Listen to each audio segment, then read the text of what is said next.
The big common thing between yoga and music is definitely connection.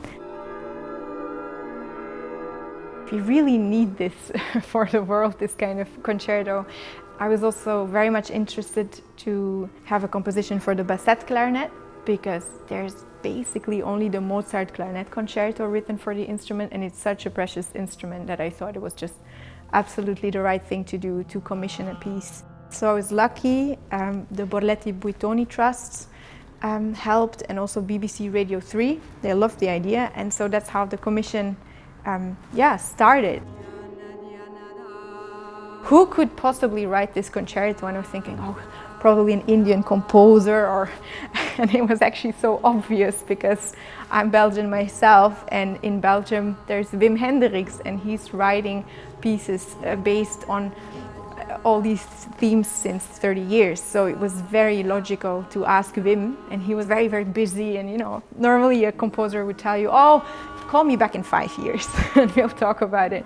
But he loved the idea, and he said, okay, that's exactly what I would like to do. So that's how the whole piece started to become alive. The name of the concerto, SUTRA, comes from a book, a person called Patanjali. He was a yogi, and he would explain exactly what yoga is to his students. So the students actually, they wrote down little notes, small sutras.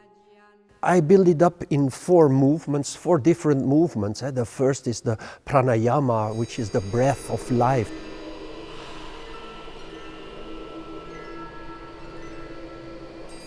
And then it comes the meditation, so the idea of taking a rest, going inside of yourself.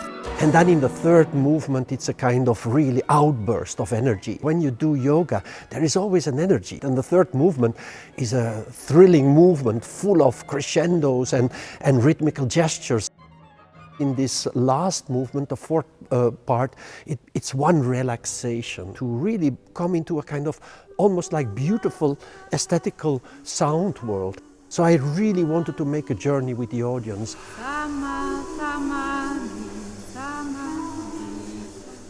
The last movement of the concerto is called Samadhi. It's actually the highest state a yogi could reach in his practice. So it's not a very conscious state, a little bit like in a flow. So if you want to find out how it feels, just listen to the album, I would say.